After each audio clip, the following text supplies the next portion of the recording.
Welcome to the Manifestation Babe podcast. My name is Catherine Zinkina, and I'm a manifestation expert, master mindset coach, and multiple seven-figure entrepreneur. I'm obsessed with helping you achieve everything that you once thought was impossible. If you're looking to massively up-level your life, your finances, your relationships, your productivity and success, then you have come to the right place. My goal in this podcast is to help you see the infinite potential within yourself to be, do, and have anything that your heart desires. Think of this podcast as your weekly dose of mindset development to help you maximize who you are and where you're going. Leave it to me to provide you with the tools, the resources, the strategies, and teachings that you need to manifest a reality wilder than your wildest dreams. I know we're about to have so much fun together, so thank you so much for pushing play today. And now let's begin. Hello, my beautiful souls, and welcome back to the Manifestation Babe podcast, the place to be for us to dive super deep into the world of manifesting and spirituality. Speaking of going deep, guess who is back again? My shaman, Makhosi. Oh my God. If you guys aren't familiar with who Makhosi is, she is an authentic universal shaman and spiritual guide who was initially initiated into South African shamanism. And she is someone who I have personally been working with over the last 4 to 5 months now. She blows my mind every single conversation I have with her. Ever since the first one, it has not stopped since. Like, guys, the podcast episodes are obviously not the only conversations that I have with her. Our private Voxer conversations or the conversations that we have in person, each one, no matter if she opens her mouth for 3 minutes or she opens her mouth for 30 minutes, my mind is just so blown. So I can't help but share some of these conversations with you, which is why she keeps coming back on the podcast, and they're just way too good. So Makhosi has been a guest before on the podcast 2 other times. So if this is the first episode you're listening to, I would highly, highly, highly recommend actually pausing this one, going back to either episode, actually go in order, episode number 174 and then number 185 to listen to part 1 and part 2. Again, it's 174 and then 185. Because in this episode, which is now part 3, we just dive right into things with no introduction. So we go deep immediately because that's just our style. So in this episode, we spend a good chunk of it talking about the void. Dun, dun, dun. I've been talking a bit about the void on my social. So we are going to the source herself and talking about what is the void, which is hint, hint, something I've been going through since 2018. How do we deal with being inside the universe's womb, which is basically what it feels like to be in the void? Why do only 1% of souls go through this process, which is so mind-blowing to hear because I hear so many of you guys so resonate with this process called the void, which is why I really wanted her to talk about this. And what does it mean for our purpose in this lifetime? We also talk more about ancestors and how to speak to ancestors. That was a hot topic that you guys really enjoyed in part 2. So we bring that back for part 3. We also talk about how to interact with the spirit world without inviting in any dark energies into our space, because that's also a hot topic, as well as symbolism, which I use the word symbology in this podcast episode, and I don't know why I use the word symbology. I mean, it kind of relates because symbology is the study of symbolism, but I definitely meant to use symbolism. Just let's make that clear. Okay, no one laugh too hard. As well as symbolism in the creation story of the Bible and how that can negatively affect us when exploring our spirituality. Things like serpent wisdom or the one eye, the all-seeing eye, or whatever you call it in the Illuminati, which I saw when I was doing ayahuasca, and just like certain symbols that have come up that a lot of people think are evil or represent evil just because it shows up in the Bible that way. And Makhosi goes deep into the history of the Bible, what the Bible is used for. And I just think it's so fascinating to know these historical things, because then we can actually use discernment when we are approaching spirituality and figuring out what works for us and what doesn't work for us. Like, we don't ever have to put ourselves in the box. We can use all of the beautiful wisdom and all of the holy books and all of the gurus and all of the gods and all of the beautiful things that we pick our information from, whether we get it from certain religions or we get it from source or we get it from, shamans or whatever. So, so, so important to talk about discernment, which Makhosi has taught me a lot about, and she talks a lot about on her social media, which is awesome. And yeah, I think we go deep. Okay. I think there's more topics that I can't think of off the top of my head, but this is really good. Let me tell you, Makhosi and I can talk forever, and she's for sure coming back for part 4 already. I know I wrote out 20 questions for her and we got into 4 or 5 of them. So yeah, there's going to be part 4. So give this a listen. Tag us on Instagram at The Royal Shaman and at Manifestation Babe, letting us know your favorite part of the episode and what you'd like to hear about in part 4. So without further ado, here's Makhosi. Hello, Makhosi, and welcome back to the Manifestation Babe podcast, part 3. How are you doing? Wow. Part 3. Part 3. I'm great. I'm so glad that people have really wanted to go just deeper and deeper and deeper. So I'm here and I am amped. Yes. Part 3 of this series that's gone over a few months. I literally don't know how long this is going to go, because I already told Makhosi that I have enough questions here for 3 podcast episodes. And it just depends on how far and how deep she wants to go into each one and how fast we get through it. But it's like, every time, I don't know how, but every time I interview you, it's like me and everybody listening, our minds just go to like the edges of the universe. And because the universe is always expanding, it's like our questions are always expanding for you. So we'll see how far this goes. I don't even know where to start. I feel like the best place to start is a question that's come up. It's a life experience for me. And it's also a question that a lot of people have been asking me because it resonates so much with them. And it's very fascinating because what we're about to talk about is not something that every soul experiences in this lifetime. But at the same time, I believe that soul families stick together, and a lot of our soul families are listening to these podcast episodes. And so typically it's like what we're going through, what we're talking about is usually something that you guys are going to resonate with, and probably something that you guys are going through as well. And the thing that I really want to talk to you about, Makhosi, and would love for you to explain is the void. Dun, dun, dun. What the hell is the void? And before you explain this, can I just say that it is not a fun place to be, but it's taught me a lot. And what I know my people would like to know is, what is the void? How do we know we're in the void? What's the importance of the void? And why the void? The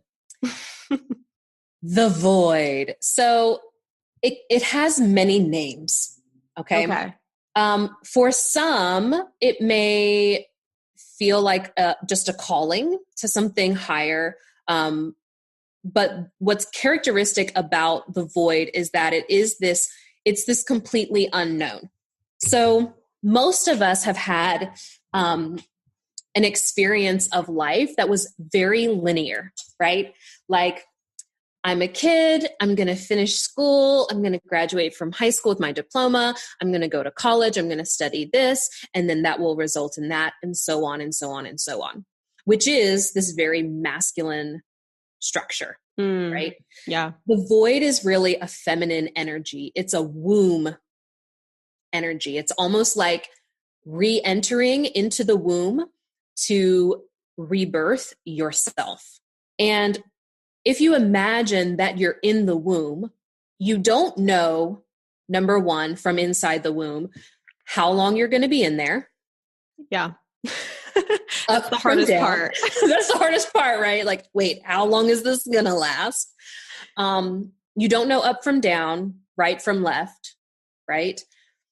And what's interesting as well, if we're using this womb analogy, is that there is an entire world outside of what you thought that you knew waiting for you on the other side. And the only way to know what is on the other side is through, right? It's just through the process. I can sit here and kind of explain what it's like on the other side of the void, of this unknown, but this is something that it literally can only be experienced. It can only be embodied. The only way through it is to surrender to it and to go through it. What triggers the void? Like, how does a soul just go into a void? Like, what triggers that? Yeah. So what we were kind of talking about before is that, it's not for every single soul to experience, in every single life, right? There are certain lifetimes that we experience that we're really just here to learn how to survive or have, certain experiences. But, the void can come from a trigger that is not, it can be a little different for everyone.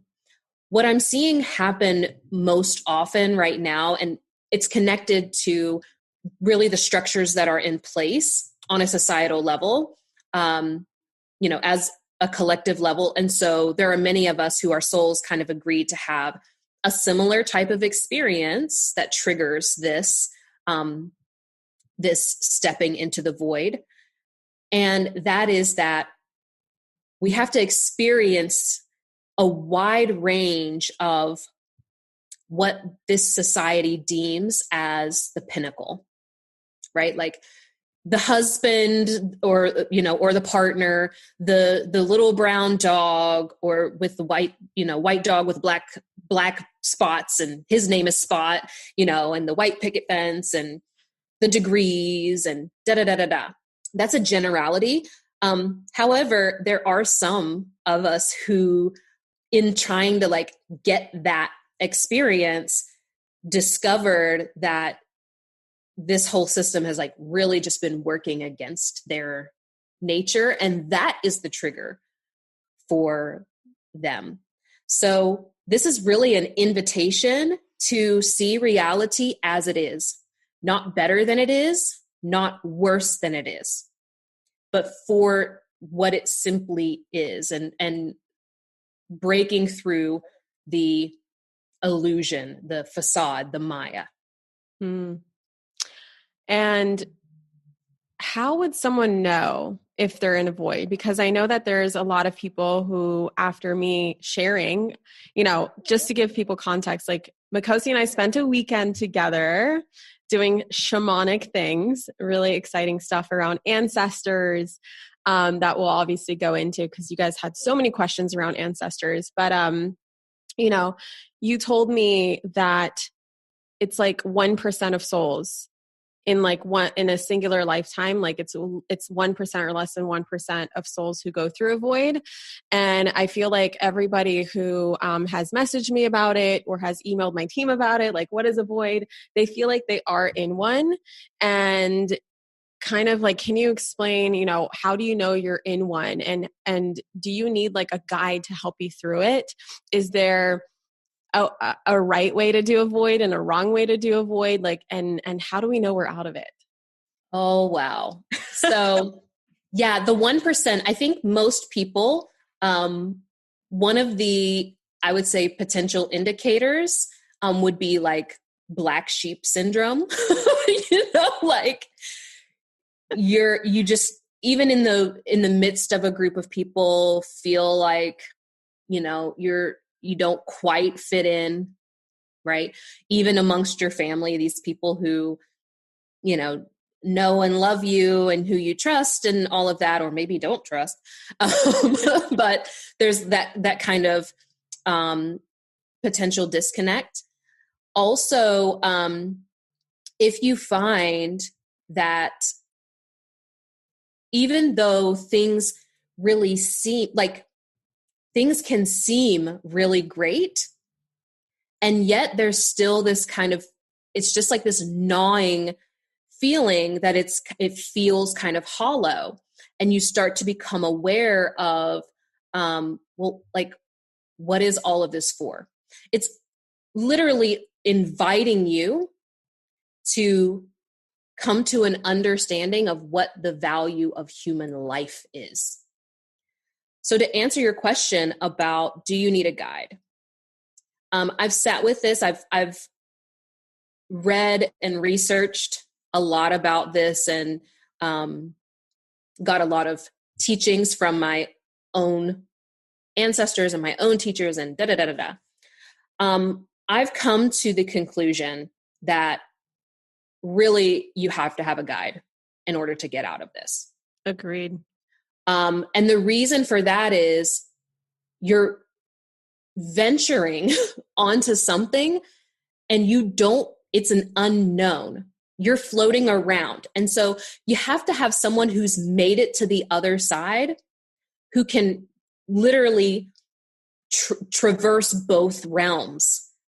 They can be like your pillar, someone that you reach out to, because there are certain things that you're not going to be able to see, and that someone who's made it to the other side, which is a very, very tiny percent, that's even smaller. Most people will just experience this for their whole life.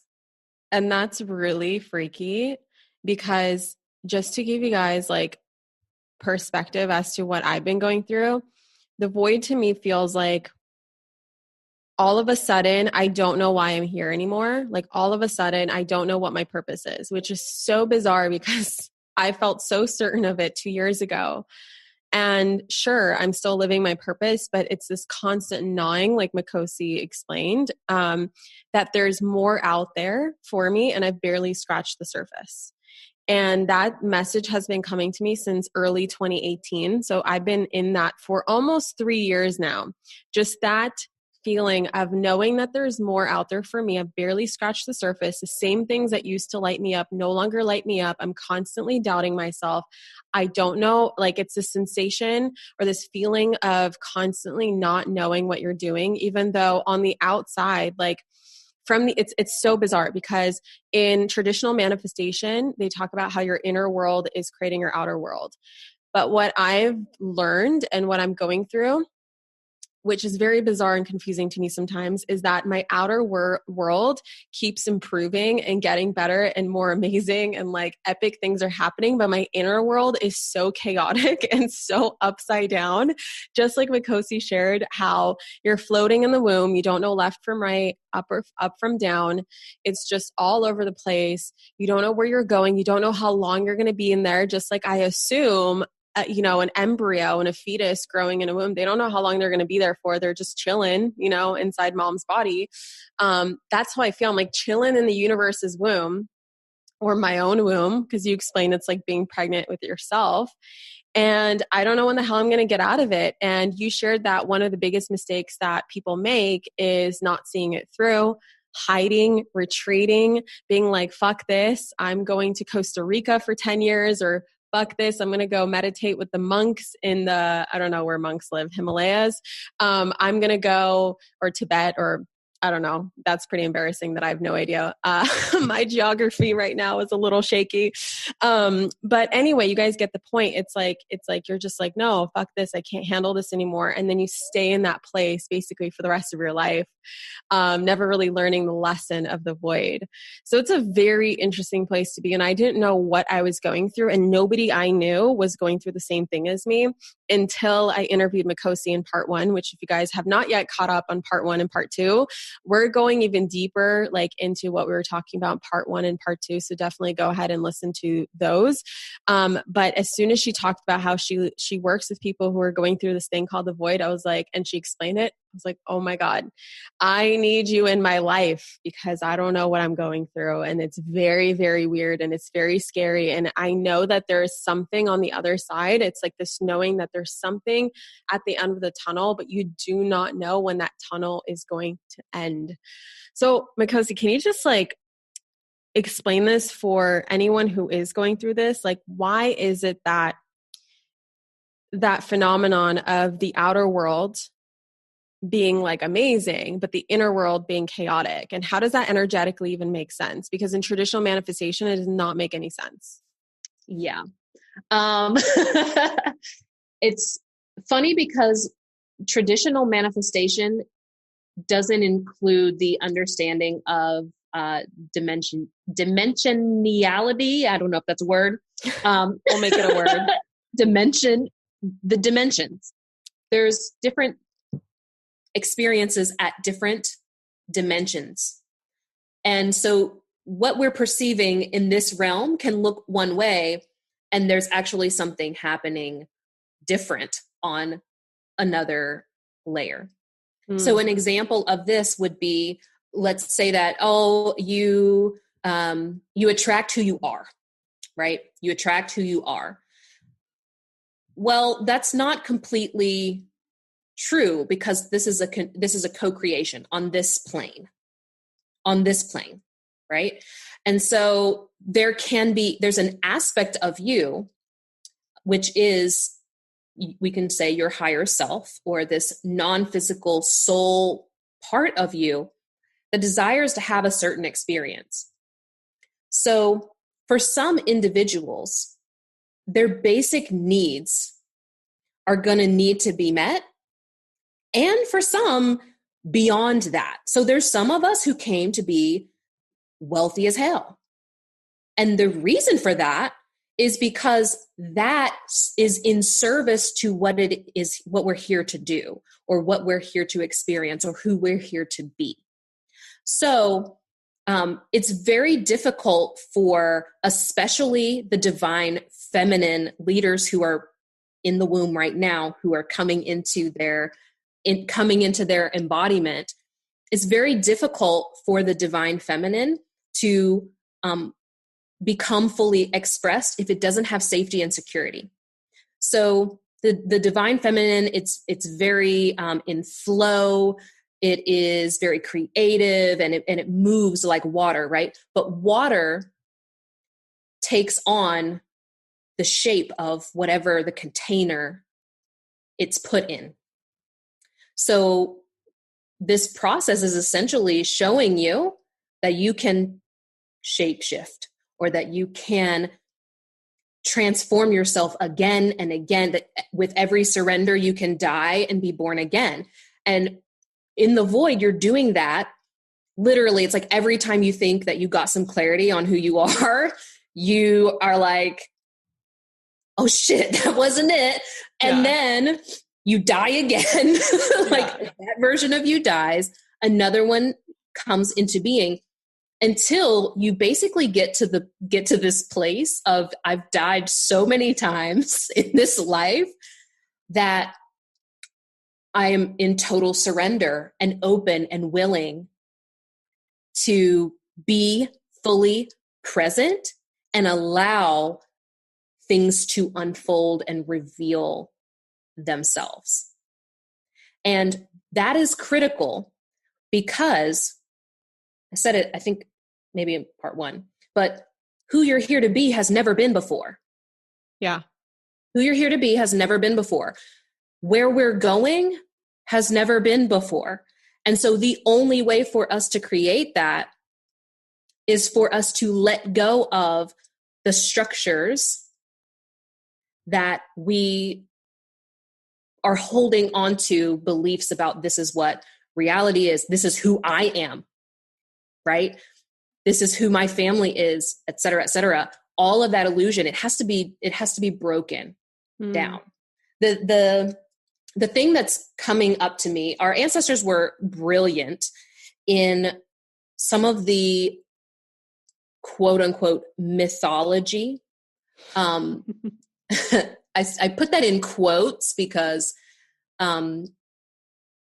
there's layers of teaching in the mythology that once you learn how to see through the veil or see through what's on the surface, you can begin to see the layers. But the one that's coming to me is in ancient Egypt, the creation story actually is what we're talking about, but on a bigger level. It tells the story of us coming out of the noon.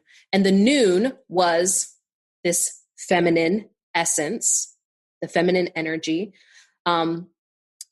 likened to the womb, also called the primordial waters, the primordial chaos. And essentially it was chaos, not as in bad, but just that all of the pieces of what make reality or make up the universe just had not been put into order yet. And they say, this is how the story goes, that the first God came out of the noon. Well, first he became. That's literally how it's said, that Ta became. He became aware of himself, and then he stepped out of the noon. So that is what's happening in the void. You're becoming. You're getting to become aware of oneself, fully aware of oneself. And then once you have become, you step out of the chaos and you are. That reminds me so much. I know it wasn't a void, but I was going through a dark night of the soul, pretty much, in 2016. Like the classic story that I share with my audience all the time, like the time that I was living on my grandma's couch, not knowing what the F is going on with my life, not knowing what I was going to do. I would call it a mini void. It had a lot more certainty though, and just how I felt, because I could just see the clear cut direction, even though I didn't know how it was going to happen. I just knew where I'd be at the end of it. But I was talking to a psychic who read me 2 months prior to moving to Los Angeles, or like a month prior. And she was like, "You're moving to the right place. I see," at first she didn't know it was LA, but she was like, it's, I see palm trees and sunshine. I think you grew up here. And I was like, "Yeah, I'm moving to LA. Yay." She's like, "Yeah, you're going to reach like a whole new level of inspiration. You're going to start a new business." Like she basically described exactly what actually ended up happening. It's just that I didn't know the time frame. I thought the time frame would be immediately upon arrival to Los Angeles. But instead, I ended up just walking right into chaos. And it was so chaotic for me. And I remember I had another session with her about a month after I moved. And I said, "Anna, what the fuck? Like, what, why would you tell me such things and none of them would happen?" And she's like, Catherine, calm down. She's like, "But don't you know, chaos means you're on the right path. When there's chaos, it means that your current reality is being completely disintegrated so that a new foundation can arise and so that you can build upon a new foundation. If you're going through chaos, it means that things are rearranging for you in your favor." And I've never experienced a more true thing in my life back in 2016. And now I like welcome chaos. It's not easy, of course. Like all of these things are so much easier said than done. But I really love that you share that, because it's through chaos that we can reorganize ourselves. We can reorganize our life. We can reorganize anything and come out of it on the other side with that clarity. My question for you is, when you're out of it, is it just like a intense clarity that you have? Like, how do you know you're out of the void? What do I have to look forward to in 2 years? Because you said it's going to be another 2 years for me.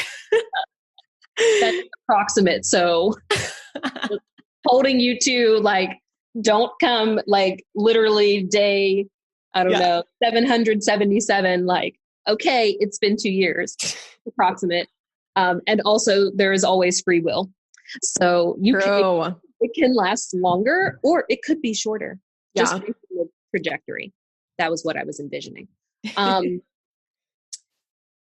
Totally got sidetracked. Ask me again. Oh, how do you know if you're on the other side? Yeah. How do you know you're on the other side? Because like you said, you're going to have bouts of clarity and then you're going to be like, nope, that's not it. And so I felt many days of clarity this year. I've also felt many days of WTF. And so is it like I have, 100 clarity days in a row for me to know I'm out? Like how do we know, Makhosi? Make it 3D for us. Oh, if you can. 3D. If you can. It's a very difficult thing. Okay. If someone is in that experience and they're experiencing maybe chaos on the external, right? So for you, maybe it's internal. For some, it might be external. And that can just be reflective of which aspect needs to be put in order, essentially. Yeah. Right? So for some people, it's going to just look like reordering, right? Or just a feeling of serenity, a feeling of like, even in the worst moments, right? Like there's still this feeling of sadness, but there's also this bliss that still exists under it because there is this deep knowing that this is part of what you're here for, right? Like you're here to experience that. And so there's like a euphoria that comes along with it, knowing that everything is temporary, that everything, even this wall behind me, is temporary. We see it as solid. We see it as unchanging. But literally, if I didn't paint this wall, like I've only lived in this apartment not even 2 years, like there's scratches and there's dings on it already. It's changed. And it will continue to. Everything is changing. Another thing is your relationships start to shift. And it can look miraculous. So what I love about it, even if I'm working with someone like in business, etc., it is pretty common that relationships that you thought were completely disintegrated, like never possible of any reconciliation, that there comes to some level of reconcile, or not necessarily like reconcile, we're going to be together, but it can be this, I'm completely okay, and I don't have to hold animosity and It's a surrendering to what is, allowing people to be who they are. I'm sure you saw my face as you're explaining that, because my jaw just dropped, because I never told you this. And here I'm going to just tell it on the podcast, but that already started happening for me. I reconnected with my best friend of 20 years randomly, like via text messages, like a week ago. And we've been best friends for 20 years. When I started my business, we went on different paths. I told you about her in, during our work together over the weekend. And all of a sudden we just went on this like texting rampage with each other, just, talking about old memories. Like, do you remember when we did this? Do you remember when we did that? And next thing I know, we're hanging out together like all day next week. And that's a relationship I never thought would come back around. Obviously I'm not saying that we're like BFFs again, because obviously like we haven't seen each other in 5 years.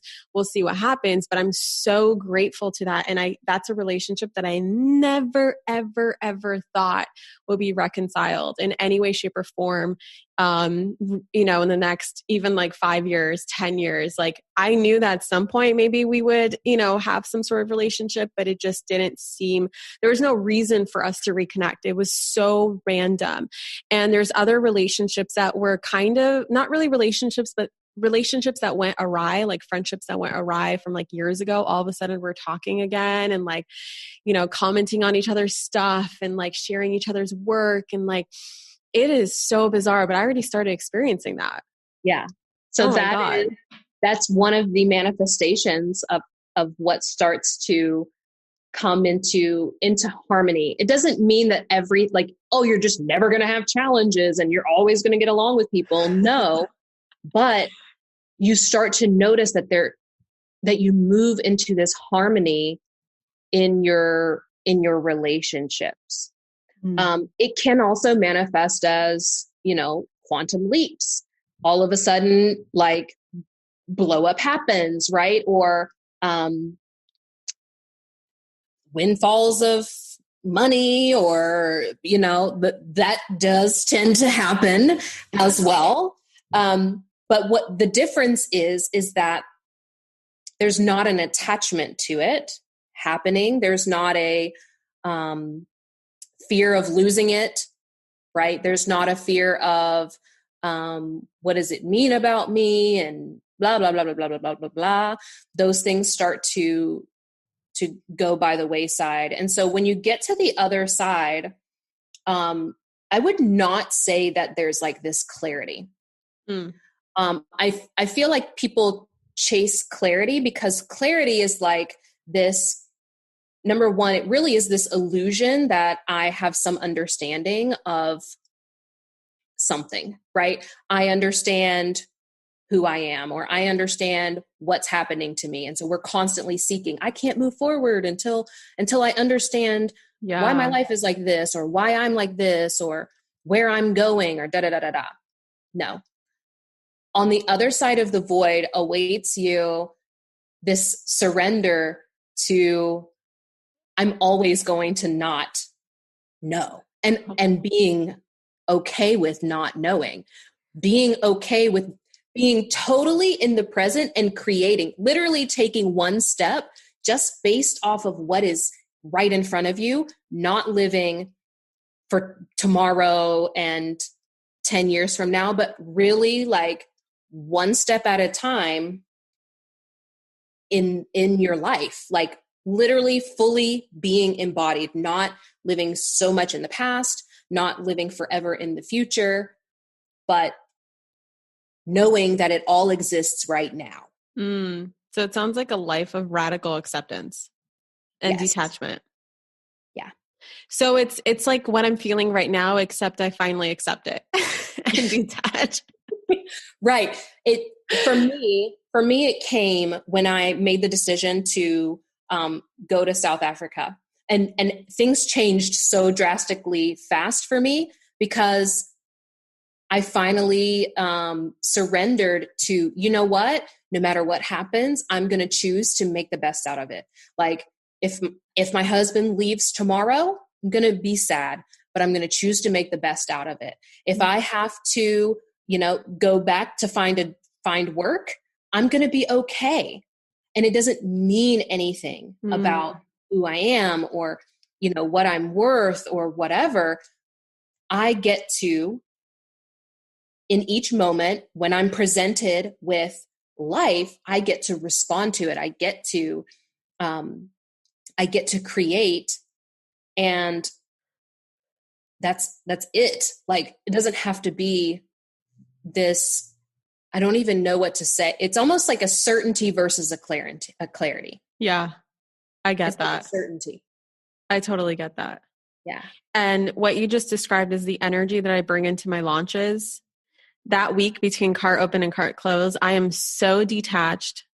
I don't make any meaning out of anything, like whether it goes well or not well. I doesn't mean anything about me as an entrepreneur, as a soul, as anything. Like, it just doesn't mean that I'm better than everyone or better than the past version of myself just because it was successful. If it wasn't successful, it doesn't mean I'm worse. It doesn't mean I'm devolving. It doesn't mean anything about me.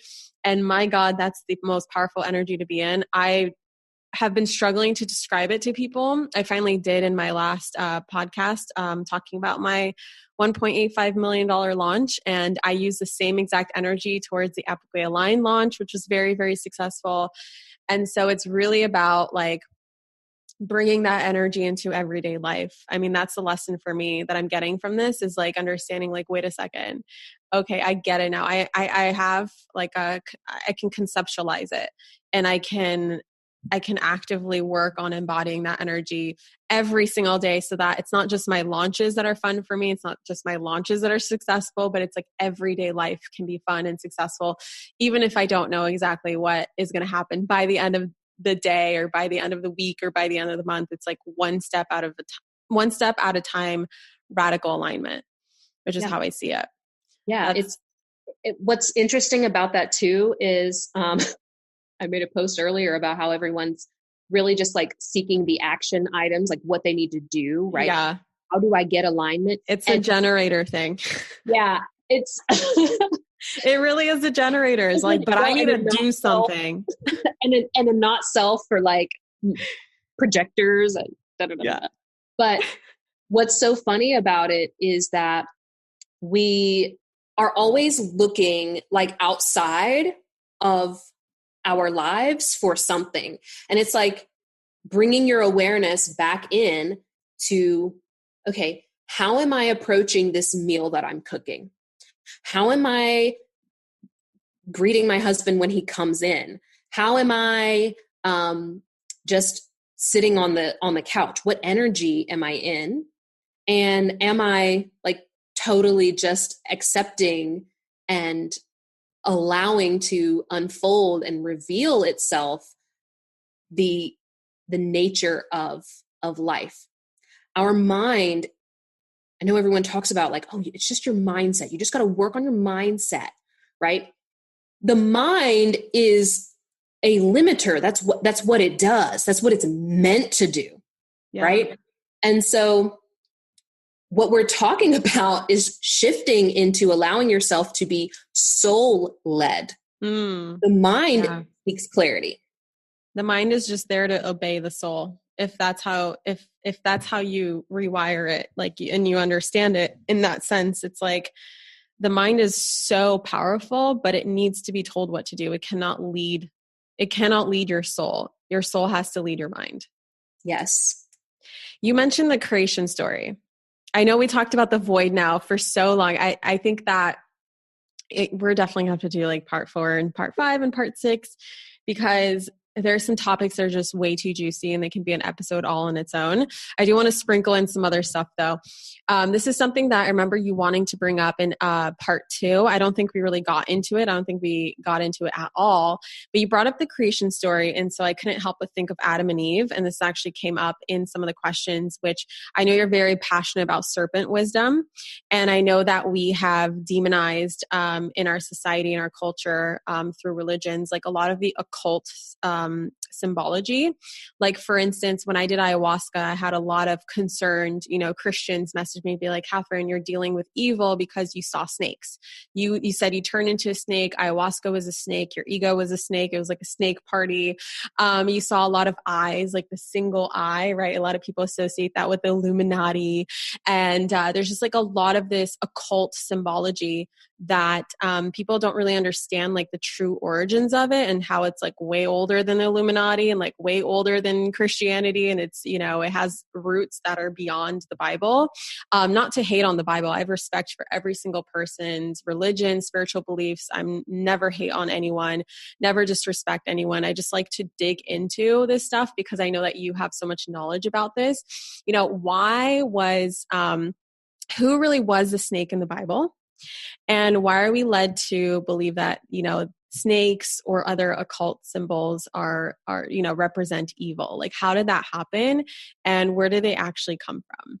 Well, that could be a 5-part series by itself, but right? Cliff Notes version. Yeah. Okay. First we have to understand that the Bible, if you look at it and are not attached to it being anything other than a book of knowledge. Mm-hmm. Okay. Not taking it in as your identity.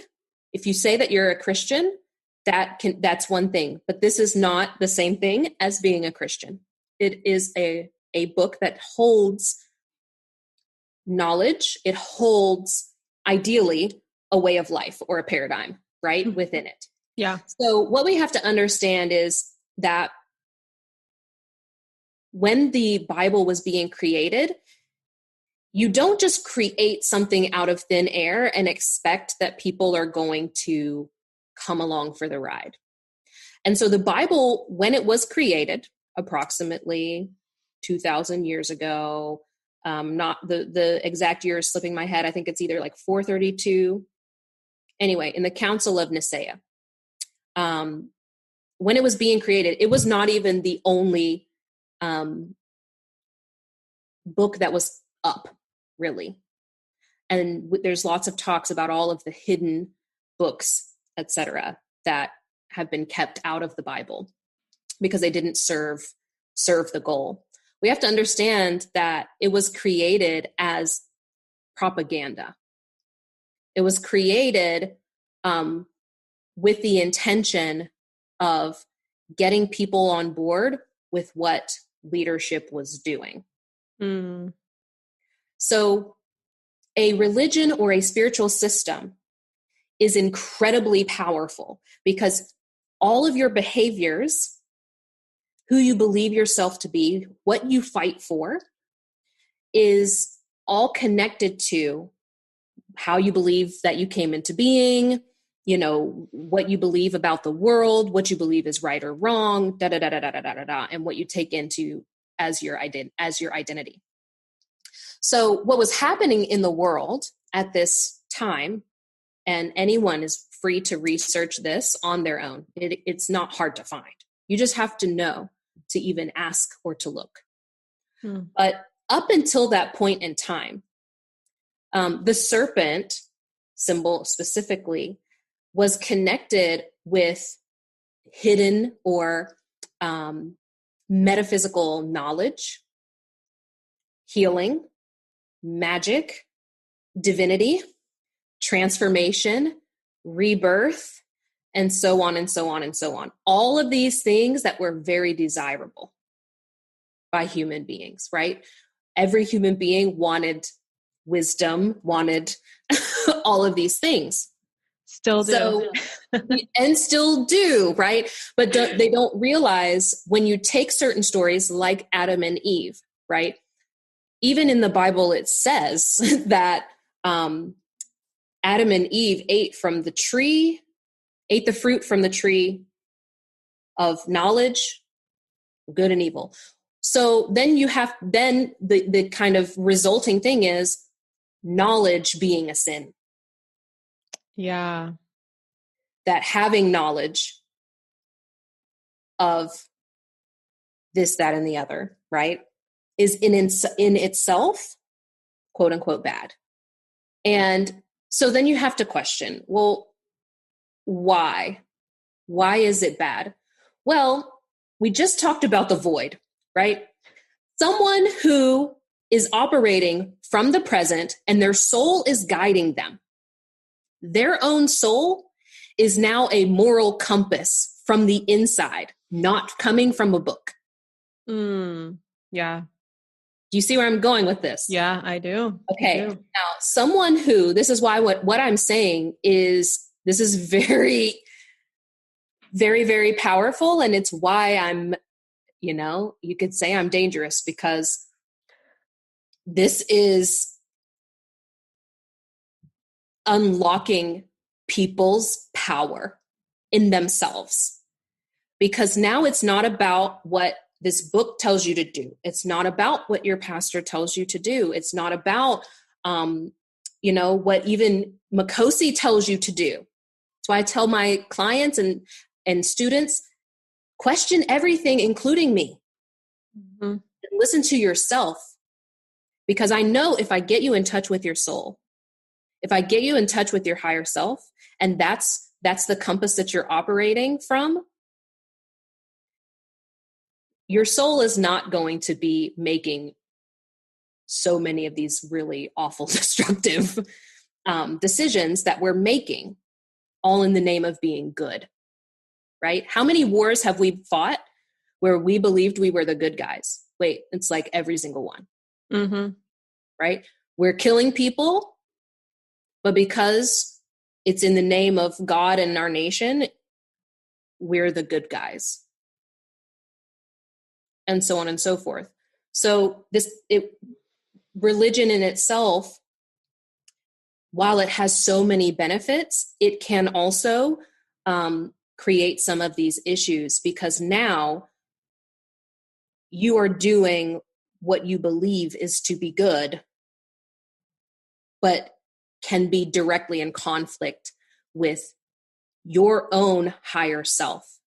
And this is what so many people who we find ourselves, you and I, find ourselves in contact with, is there's this internal struggle because they've been taught that having certain spiritual gifts is of the devil. Mm-hmm. Manifestation. And manifestation is demonic and da-da-da-da-da. Well, who could give you that power but Creator itself? Exactly. Who could give you the power to create your life except the Creator itself? Right? Mic drop. Who even created evil? Creator. So that is a very uncomfortable place for some people to sit, but I invite people to really sit and then look at what is the manifestation of some of these beliefs. What is the manifestation of women believing that they came from a man? That's a Where good do one. they do that? Where does it happen? And what is that showing us? What is it showing us when we believe in a story that says that humans had dominion and reign over the earth? Or I have yet to come across an indigenous or ancient wisdom story that talks about any of that BS. All of them talk about how we're here to be in harmony with the nature. We're not above the frogs and the trees. And look at how we behave because we believe we have dominion. So these things are not harmless. It's not harmless to have these beliefs. They're very, very powerful. And so if you come at it from this, just being open to question and to ask,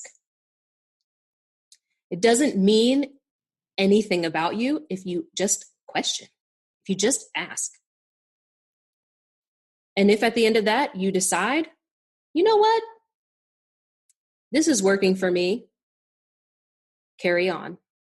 But if you look at it and you say, actually, some of this stuff that's in here, by the way, I keep 2 Bibles in my temple right over there, and utilize them because there is knowledge in there. But there are some aspects that are in there that have resulted in manifestations in real life that have dire consequences. And it's not, people will say, oh, but that's the person. Well, but that person's operating under certain beliefs. So if we address the beliefs, then we shift the human. That is such a fascinating perspective to operate from. And I thank you so much for bringing this perspective to people, because it's so true. Like, when we operate from a paradigm from 2000 years ago, we don't allow for any evolution. Like, if we get stuck in a paradigm that's like long gone and supposed to be long gone, then what the hell are we doing here? Like, we keep incarnating. If that was the end, if like how we're supposed to live 2000 years ago and that message was like the epitome of where Earth was supposed to go, we would have no reason to reincarnate. But we keep reincarnating, and now we're in the year 2020 for a reason. And so we have to access new paradigms and understand that there's other paradigms that we can embody, and ones that are for the highest good of all involved. And I really love that you share that, you know, the part about the indigenous, how we're truly one with nature. And, you know, ayahuasca for me really showed me the indigenous being the wisdom keepers of the planet, and like just how many of them are getting killed. And ayahuasca showing me, you know, like for instance, she specifically said America is built off of broken bones. And I understood that that's the broken bones of the indigenous. And it's like, we are so threatened by wisdom. We're so threatened by knowledge, but who is threatened by wisdom and knowledge? Not the people who are in alignment with their highest selves. It's the people operating from ego. Yes. That's the paradigm from which we create these stories, or we create these beliefs or ways of thinking that are literally damaging people's lives, our planet, animals. It goes so beyond that. I have 2 more topics that I quickly want to get into. Oh my God, are you cool with part 4? I'm always cool for another. I just want to add one more thing to that as well. Yeah. Is that I invite people, even if they don't want to go into reincarnation at all, just look at how much reality has changed and transformed. This was why we always had spiritual leaders. We always had oracles and seers, etc., who were in the moment, in the present, as things are unfolding, because guidance needs to be societal, but also individual to each person. What's right for Catherine is not necessarily right for Makhosi, right? Mm-hmm. And that was the whole purpose of that. When we're all operating under one direction, right, there can't be harmony. So we don't even have to look at, that we keep coming back. Let's say you don't believe in reincarnation at all. Just look at how different the world is from the time that was created, right? And where we are now. Not everything applies right now. So now we have to become conscious creators and look at, okay, what is going to serve us going forward? Utilize some of the previous knowledge, but now, okay, how do we use this in this, knowing what we know? I love that. Okay. This is a question that came up a lot. When interacting with the spirit world, is there any danger as to what we call in? Like, how do we know if we're speaking to something that we're not, if we are or not bringing in some sort of dark energy that can have implications in our life?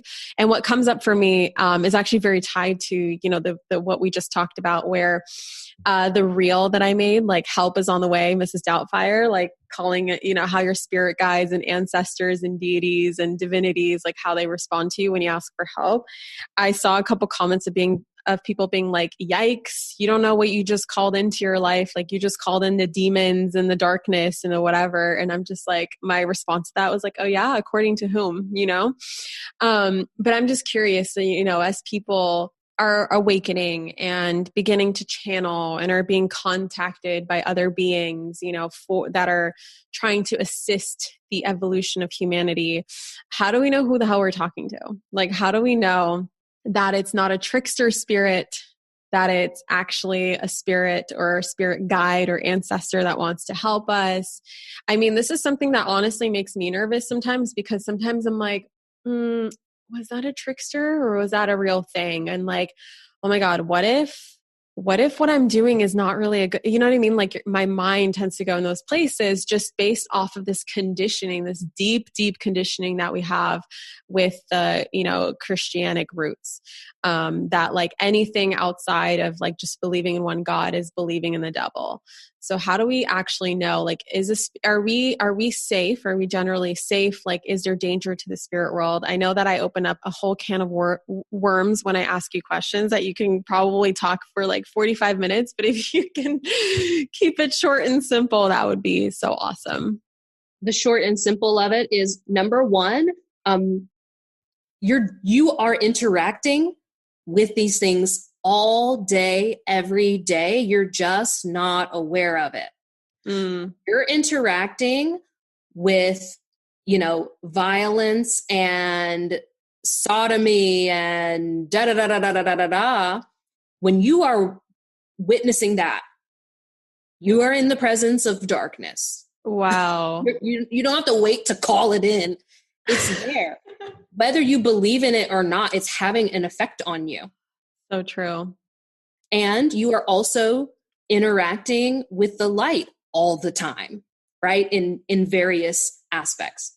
So the short and sweet is, it's always safest to interact with your ancestors first and foremost, and assuring that these are the highest ancestors, those who come with the best intentions, and you call them by that, and you're holding that energy that this is who's coming through. Yeah. Because your ancestors are you and you are them. You're literally just calling on yourself. Yeah. But with the knowledge and the wisdom of lifetimes. Yeah. So that is like, ancestors are left out of so many religions, but that's really like the safest place to begin, is with the ancestors. When you heal yourself, you also begin to heal your lineage. So then those ancestors that needed that healing begin to evolve, and so on and so on and so on. That's the safest place. Now, the other thing is, I have to say, and this is not a popular answer, probably going to get a lot of hate for it, especially from other spiritualists, but there's a reason that we have training. There is a reason why our ancestors had initiation processes that were grueling, that were hard, that you didn't just get to claim a title until your elders in your spiritual lineage bestowed that title, signifying that you had demonstrated at least a certain level of mastery, still learning, but at least a basic level, right? It's like becoming a doctor.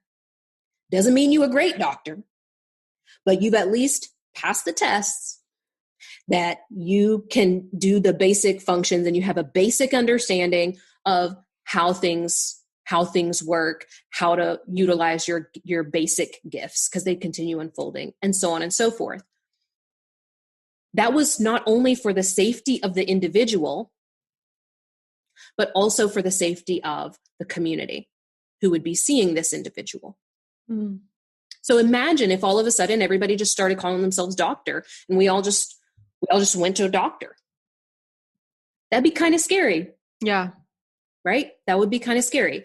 Well, the spiritual realm has a greater effect. It's the thing that's creating the issue in the body that the doctors operating on, dealing with, etc. So it always just blows my mind that we think like we need no guidance or support or, any sort of training to do that, right? There's certain experiences, like even while I was in training, there were times when I would be going into trance and, then a dark entity trying to come in and my spiritual mom having to guide me in how to prevent that from happening and how to, like when to do things and until I became empowered enough to be able to do that. Yeah. So that's the short answer is like, this is some of these things is not like, fake it till you make it. This is not fake it till you make it. Yeah. I love your answer. So ancestors, you said, for sure. What about us, spirit guides? Like we can call on our own spirit guides, right? But then like, yeah. Okay. So ancestors of the high, like who have our highest good, highest intention, and then spirit guides, highest good, highest intention. Yeah. Because not all of them have your highest intentions. Interesting. Okay. And so beyond that, we would need someone like a shaman or a spiritual guide who has training and discernment for us to be able to access the higher realms or the higher hierarchies. Yeah. Yes. Mm-hmm. Unless you are someone who is really being called to step into that. And there are certain signs and that, will let you know. Usually it's going to be like a spiritualist is going to say, blah, blah, blah, blah, blah, blah, blah, blah, blah. Right. Yeah. But it's not for everyone.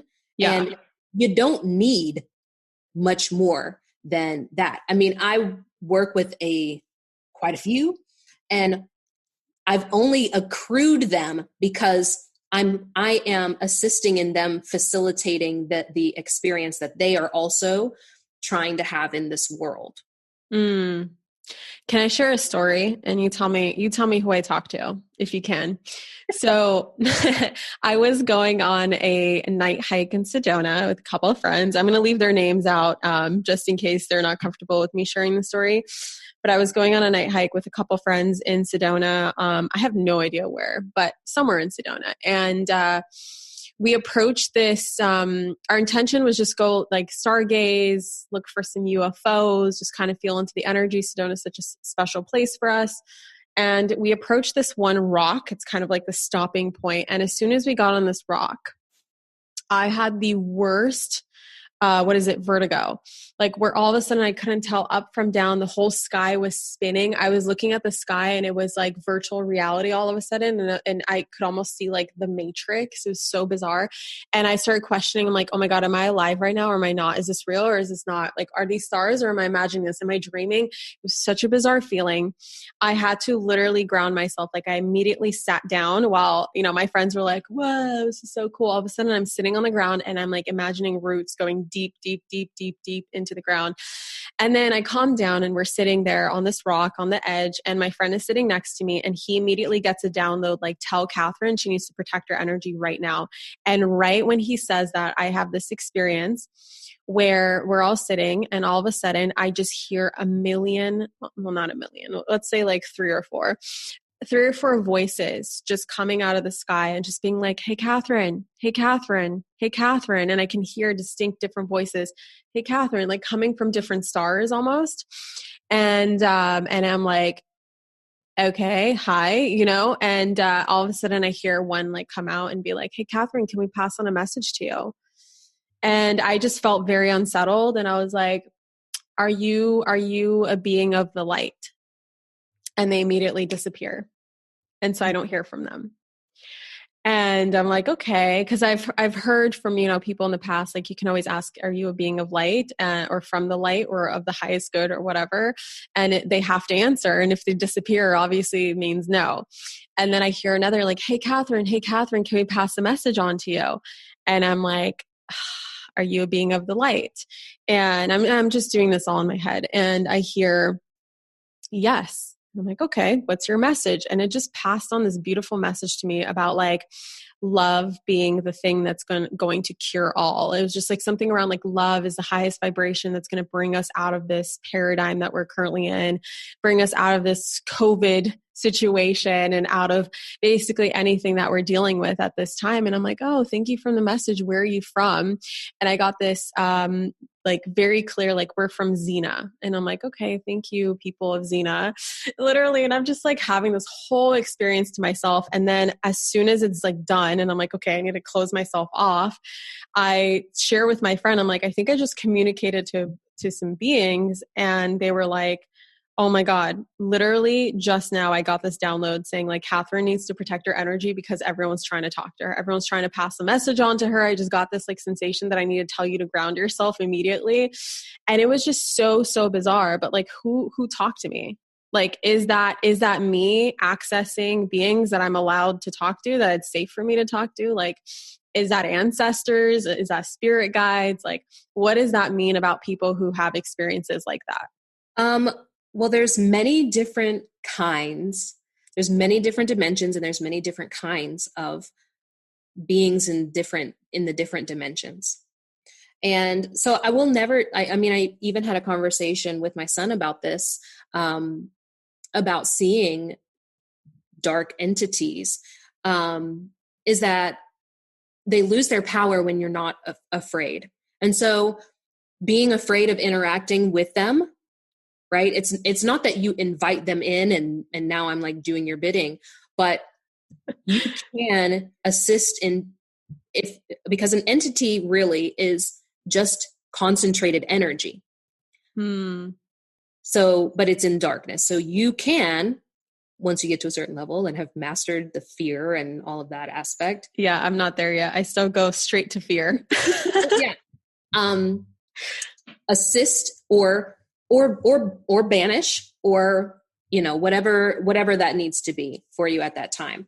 Yeah. It's funny to me and why I love working with ancestors the best. I mean, yes, all of them are great. And I hate to say that I have favorites, but I do have favorites. And the reason why I love ancestors is because like higher dimensional beings tend to come through with just so much airy-fairy-ish that I'm like, this is not useful, really. Like, it's nice. It feels nice. Yeah. Aww. Yeah. This is not helpful. Yeah. Ancestors have been human. Yeah. They've been human. Some of them have been human more recently. Like, they know what the experience is. So when ancestors come through, they always come through, number one, usually with humor and some like lightheartedness, but also with like real stuff. And they typically don't have a problem telling you how it is, telling you like, this is where you're messing up. Sometimes it can come off kind of, rash, but they know what it's like to be human. And so what they bring is so much more practical typically than what you're going to get from some of these beings who like, they've never even had a body, right? Like, is this going to help me in my day-to-day life? And you've never had a body? Like, yes, we can learn something from every single one. But can I use it in the day-to-day? And so you're going to be having more and more, of these kinds of experiences. It's not crazy. I know that it's been demonized so much, but this is a very natural expression. It's a very natural way of being. And I would just look at it as this is a gift. Use your discernment. Yeah. Use your discernment again and again and again. Was I on the right path by asking, are you a being of the light? Yeah, you can ask that. Okay. For sure. That's like my go-to. If they say yes, I'll open it up. But like if they say they disappear or something just feels off, then I'm like, no thanks, But I love that. And I a question that of course is going to come up from that place that a lot of people have asked is like, how do we practically communicate with our ancestors? Like, how do we open up that communication? Is it like for, if it wasn't for, the ceremony that we had with feeding our ancestors, specifically my ancestors, and all that awesome stuff that we did where I was able to actually talk to them through you, which was unbelievable, amazing, which I never told you, I don't think, that I shared the answers with my mom because, they're also her ancestors. And she was reading all this and she's like, Catherine, this is exactly what I was told when I was communicating with them through ayahuasca.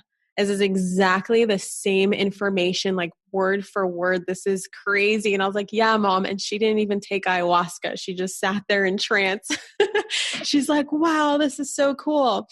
I just went off on a tangent. Hold on. Oh, yeah. So, obviously, but like before then, if you were told me, hey, contact your ancestors or communicate with them, I would look at it as a prayer. I would look at it as literally just setting the intention of I call in all the ancestors that have my highest good at heart to pass on any messages or share any imagery with me or let me know what my next step is or whatever, and just like sit in a meditation and see what comes up, or ask them to guide me in something, or, I need to receive assistance with this. Thank you so much. It is done, whatever. Is that how we can go about it? Or is there like different ways that we can go about it? Like for someone who has never ever talked to their ancestors or even acknowledged their presence, where can they start? Such a good question. Love this one because I just get amped about people even considering that they have this aspect of themselves that they can really interact with and activate within themselves. So yes, there are multiple ways and there's levels to it, but on a basic level, everyone first needs to understand, like you've got to understand the importance of energetic exchange. Yeah. The importance of energetic exchange. So what most people have been taught to do in prayer is we go and we're requesting, we're begging for energy, but we bring nothing. We bring nothing. Okay. These are energetic beings. They need energy in order to influence. Yeah. They need energy. Like there has to be energy moving. So the most important thing is energetic exchange. And that can happen through a variety of mediums. It can be you literally just setting down a glass of water or pouring it out onto the ground where the ancestors are buried. They live in the ground, right? It could be a candle. It could be a little bit of your food, like literally tiny bit before you eat it. And then you're providing some energy. P.S. for anyone utilizing plant medicine, please don't utilize plant medicine without offering something. Huge, like this is creating such a huge problem for us. But I digress. Part 4.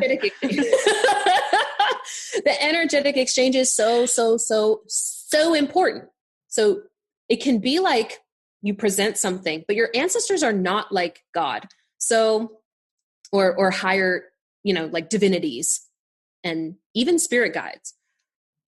Your ancestors are the intermediary between you and your spirit guides. The intermediary between you and divinities. Nice. They're the ones that hold the keys to that. Yeah. So again, going back to that, they lived an experience. You approach them still as you would like an elder, right? Like your grandparents. These are like that's the energy that you come with, but you aren't coming with begging energy, right? Like that's lack. That's like, oh, please make it happen for me. Da da da da da. No, you need to come empowered, right? Asking for like, support me in making the right decisions. And you also need to follow up on that, right? Like a real relationship. Right. Like check-ins. Check in every once in a while, express gratitude, right? Like allow yourself to be in gratitude for the things that have come in your life and how amazing is that. And like, even though your parents made some mistakes and, or maybe they were horrible people, but at least through them, you're here, right? Yeah.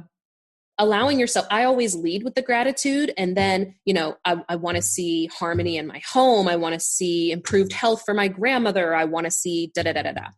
And then I approach higher level beings. And that would be, like the divinities, et cetera, the ones dealing with higher level stuff. They aren't really as concerned with individual requests, especially if you're not bringing anything, right? True. But for them, it's like, okay, if it fits in the context of what is going to create harmony, right?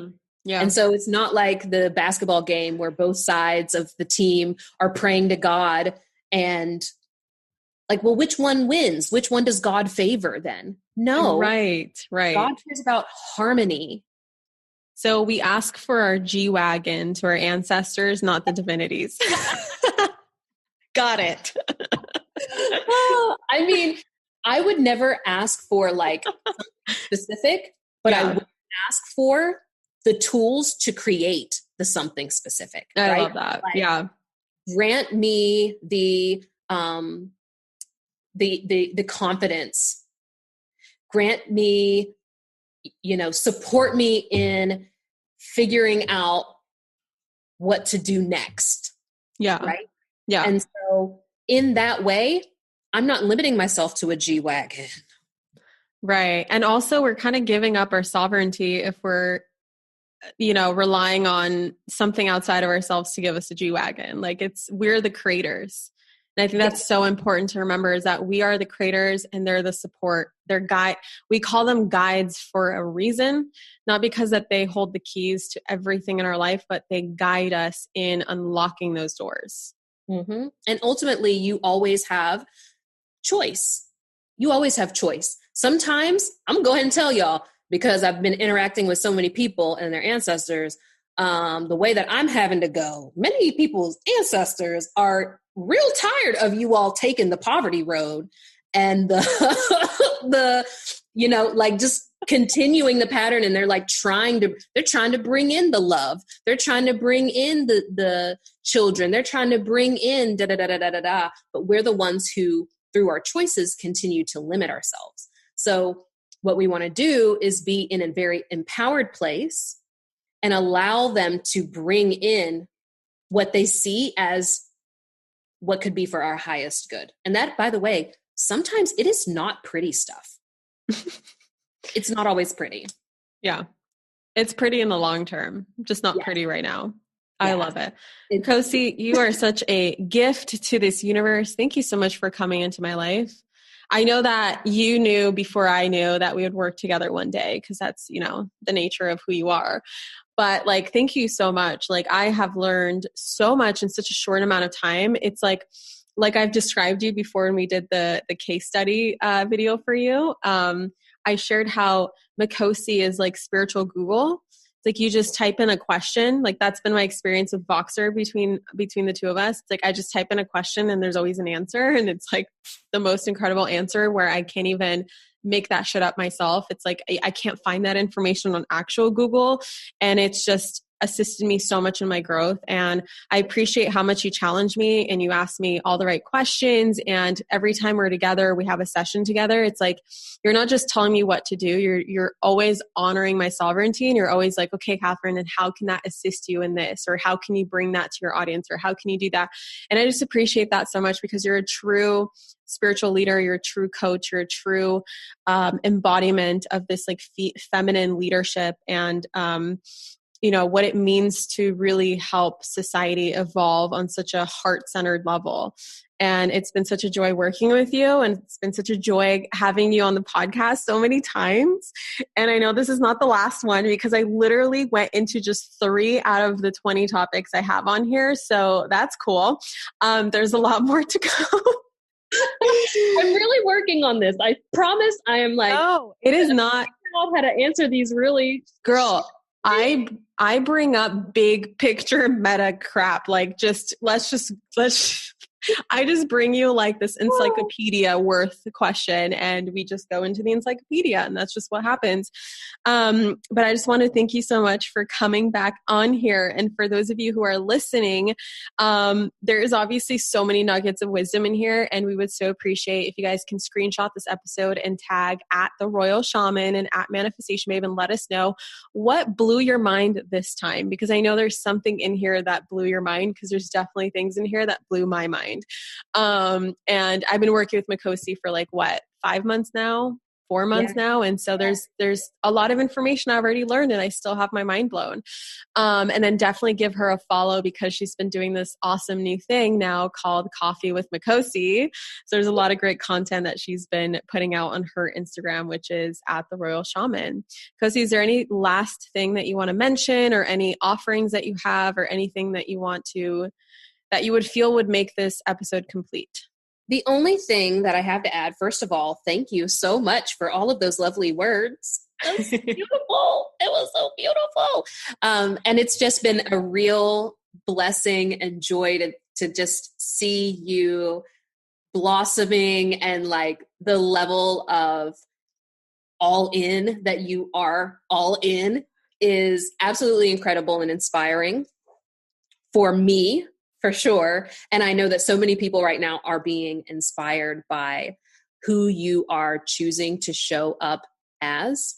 And that's only going to reveal greater levels of the truth of who you are. That's freaking epic.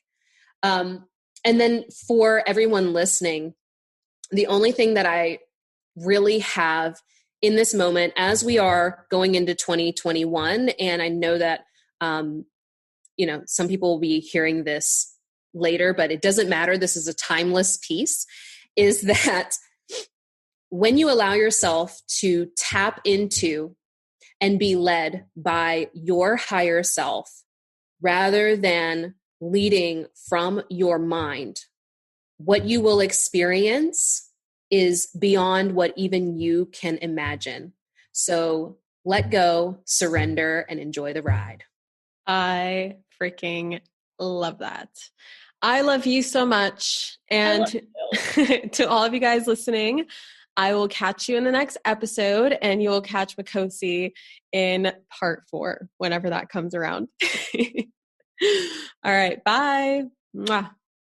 Thank you so much for tuning into today's episode. If you absolutely loved what you heard today, be sure to share it with me by leaving a review on iTunes so that I can keep the good stuff coming your way. If you aren't already following me on social media, come soak up the extra inspiration on Instagram by following at Manifestation Babe or visiting my website at manifestationbabe.com. I love and adore you so much and can't wait to connect with you in the next episode. In the meantime, go out there and manifest some magic.